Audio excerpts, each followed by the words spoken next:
Hi guys, எல்லாருக்கும் வணக்கம் guys. இந்த ஒரு நாளுக்கோசரம் தான் நீங்களும் வெயிட் பண்ணிட்டு இருந்திருப்பீங்க. ஏன் இதுக்கு முன்னே 10 டீம் ஐபிஎல் ஆட்சியில் அந்த டீம் எல்லாமே இந்த ஒரு நாளுக்கோசரம் தான் வெயிட் பண்ணி போராடி கஷ்டப்பட்டு இருந்தாங்க. அதுக்கான நாள் இன்னைக்கு. SRH vs KKR. கண்டிப்பாக இன்றைக்கி போட்டி அனல் பறக்கும். அதுவும் எஸ்ஆர்ஹெச் அணி ஜெயிச்சா தனது 2வது ஐபிஎல் கோப்பை பதிவு செய்வாங்க. கேகேஆர் அணி ஜெயிச்சா தனது 3வது வெற்றி கோப்பையை பதிவு செய்வாங்க. 2 டீமே சவாலாக தாங்க இருக்கும். ஏன்னா 2 டீமே ஒன்றுக்கு ஒன்று எதுவும் குறைச்சல் இல்லை. எல்லாமே பயங்கரமான பேட்டிங் போலிங் இருக்குங்க. நம்ம எஸ்ஆர்ஹெச் அணி பேட்டிங் பார்த்தீங்கன்னா அந்த அபிஷேக் சர்மா, டிராவஸ் ஹெட் இவங்க 2 பேர் கனெக்ட் ஆயிடுச்சுன்னா கண்டிப்பாக அவங்கள கண்ட்ரோலே பண்ண முடியாது. ஏன்னா அந்தளவுக்கு தான் ஆடிட்டு வந்துட்டு இருந்தாங்க இந்த சீசன் ஃபுல்லாகவே. ஏன்னு கேட்டிங்கன்னா அபிஷேக் சர்மா அவர் அடித்தார்னா ஒவ்வொரு அடி இடி மாரி இருக்குங்க.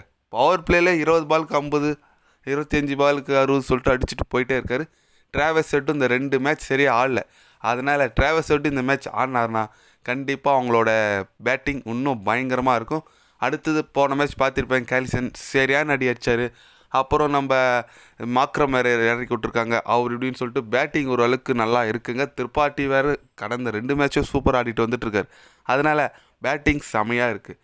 போலிங் போனீங்கன்னா போலிங்கில் புவனேஸ்வர் குமார் ஓரளவுக்கு டீசெண்டாக தான் பண்ணிட்டு வந்துட்டுருக்காரு. சொல்ல முடியாது அவரெல்லாம் பிக் மேட்ச் பிளேயர். திக்கு இந்த மேட்ச் சூப்பராக போட்டுருவார். அவர் நடராஜன், பேட் கம்மன் சொல்லிட்டு நல்ல அவங்கன்னா தான் நீங்கள் ஸ்பின்னிங் பிச் இருக்கட்டும் எங்களோட ஸ்ட்ரென்த் என்ன நாங்கள் பேச நோக்கி தான் போகணும்னு சொல்லிட்டு 4 பேசரை வச்சு போன மேட்ச் ஆடினாங்க. உனாத்கர், நடராஜன், பேட் கம்மன்ஸ், புவனேஸ்வர் குமார் சொல்லிட்டு. ஏன்னா அந்த பிளேயிங் லெவல் தான் இன்றைக்கும் போவாங்கன்னு நான் நினைக்கிறேன். ஏன்னு கேட்டிங்கன்னா அந்த அளவுக்கு செம கான்ஃபிடென்ஸில் இருக்காங்க எஸ்ஆர்ஹெச் அணி. நம்ம கேகேஆர் அணி சைடு பேட்டிங் பார்த்தீங்கன்னா சுனில் நரேனுங்க.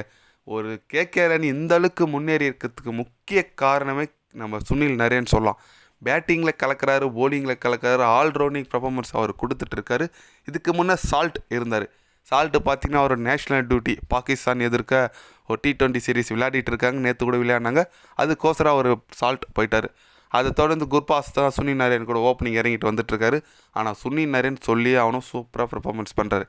அப்புறம் பேட்டிங் பார்த்தீங்கன்னா ஸ்டேஸ் ஐயர் ஓரளவுக்கு டீசெண்டாக ஆடுறாரு. வெங்கடேஷ் ஐயர், அப்புறம் பார்த்தீங்கன்னா ஓரளவுக்கு ரிங்கு சிங் சொல்லிட்டு நல்ல பேட்டிங் டெப்த் இருக்குது. ஆண்டே ரசூலுங்க லாஸ்ட்டில் வந்து கண்ணா முன்னாடி அடித்து ரன் ஏற்றி விட்டுறாரு.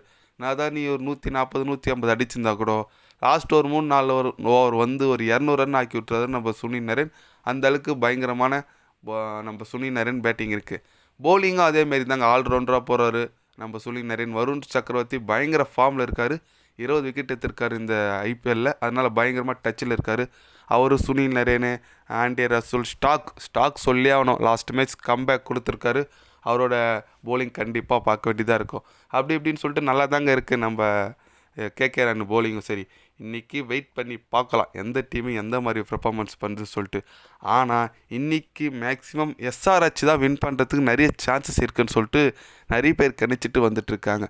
ஏன்னு கேட்டிங்கன்னா நம்ம பேட் கம்மன்ஸ் பற்றி தெரியும். அவரோட கேப்டன்ஷிப் இந்தமாரி பெரிய மேட்செல்லாம் அவரோட கேப்டன்ஷிப் வேறு மாதிரி இருக்கும். அதனால் வின்னிங் பர்சன்டேஜ் மேக்ஸிமம் எஸ்ஆர்ஹெச் அணி பக்கம் தான் இருக்குது. நானும் எஸ்ஆர்ஹெச் அணி தான் ஜெயிக்கும்னு நினைக்கிறேன். பார்க்கலாம் எந்த டீம் ஜெயிக்குன்னு சொல்லிட்டு. உங்களுக்கு எந்த டீம் ஜெயிக்கணும்னு நினைக்கிறீங்கன்னு சொல்லிட்டு ஒரு கமெண்ட் பண்ணிவிட்டு போங்க. இந்த ஐபிஎல்லே ஒரு பெஸ்ட்டு மேட்ச் என்ன நினைக்கிறீங்கன்னு சொல்லிட்டு அதுவும் கமெண்ட் பண்ணிவிட்டு போங்க. இது போன்ற ஸ்போர்ட்ஸ் நியூஸை தெரிஞ்சுக்கணுன்னா சேனலை சப்ஸ்கிரைப் லைக் ஒன்று பண்ணிக்கோங்க. கண்டிப்பாக கிரிக்கெட் பற்றி அடுத்த வேர்ல்டு கப் வந்து கண்டிப்பாக சேனலில் அப்டேட் வரும். மறக்காமல் சப்ஸ்கிரைப் மட்டும் கொஞ்சம் பண்ணி வச்சுக்கோங்க. நன்றி, வணக்கம்.